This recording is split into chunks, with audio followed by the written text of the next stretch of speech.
Hello everyone, আসসালামু আলাইকুম। সবাই কেমন আছেন? আশা করি ভালো আছেন। আজকে আপনাদের লেসনে শেখাবো কিভাবে প্রফেশনালি এবং সহজ উপায়ে রিটাচ করতে হয়। তাহলে চলুন শুরু করা যাক। ফটো এডিটিংয়ের জন্য রিটাচ একটি খুবই গুরুত্বপূর্ণ পার্ট। সো আজকে আপনাদের দেখাবো রিটাচ কিভাবে করতে হয়। তাহলে আমরা যে ইমেজের ওপর রিটাচ করব সেই ইমেজটা ওপেন করি। প্রথমেই ইমেজটা ওপেন করার পরে এই যে পিম্পলগুলো আছে সেগুলো আমরা রিমুভ করে নেব। আর পিম্পলগুলো রিমুভ করতে আমরা স্পট হিলিং ব্রাশটি ইউজ করব। লেয়ারটা সিলেক্ট করে নেই, তারপরে একে একে সব পিম্পলগুলো রিমুভ করে নেব।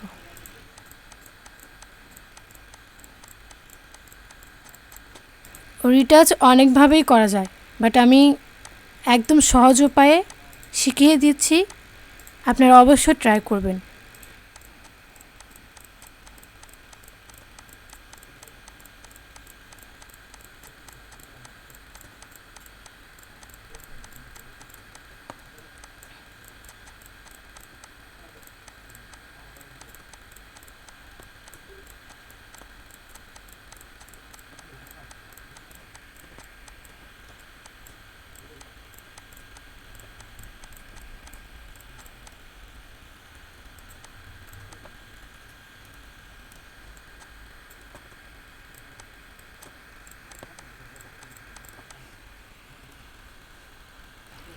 মোটামুটি পিম্পলগুলো রিমুভ করা শেষ।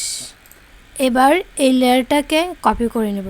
কন্ট্রোল প্লাস জে দিয়ে বা এখানে লেয়ারটা টেনে নিয়ে এসে এখানেও কপি করা যাবে।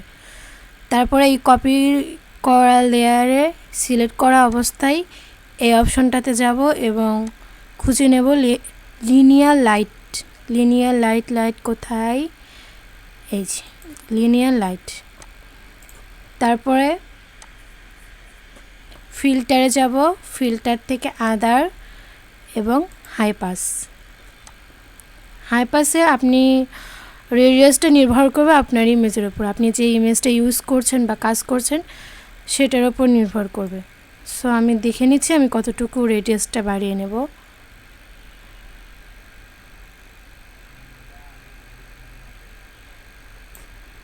আমি 2.1টাই রাখি।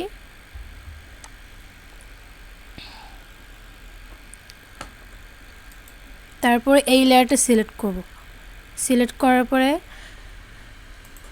স্কিনের কালারটা আই ড্রপার দিয়ে কপি করে নেব।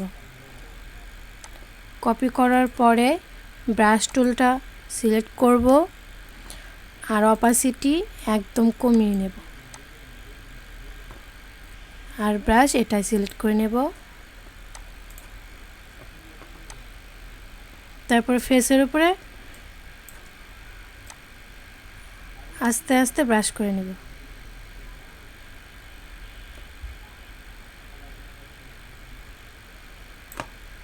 এখন বোঝা না গেলেও পরে বোঝা যাবে যে ব্রাশ করার জন্য কতটুকু স্মুথ হয়েছে।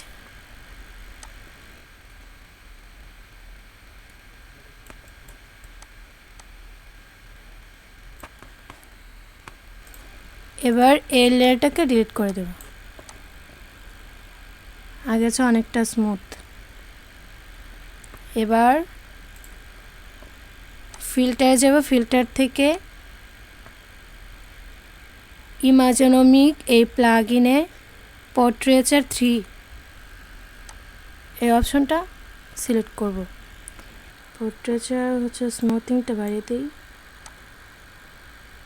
পোর্ট্রেচার সাইজটা বাড়িয়ে দিই,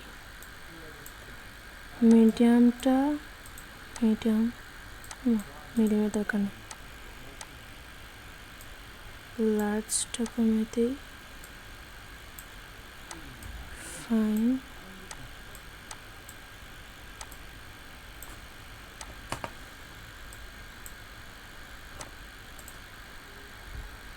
এখন ঠিক আছে। সো হয়ে গেল আমাদের আজকের রিটাচ নিয়ে দারুণ একটি ক্লাস। আশা করি সবাই বুঝতে পেরেছেন কিভাবে রিটাচটি খুব সহজ উপায় করতে হয়। সো আজকে এই পর্যন্তই। আমার নতুন কোনো ভিডিও দেখার আমন্ত্রণ জানিয়ে শেষ করছি। সে পর্যন্ত ভালো থাকুন, সুস্থ থাকুন। আল্লাহ হাফেজ।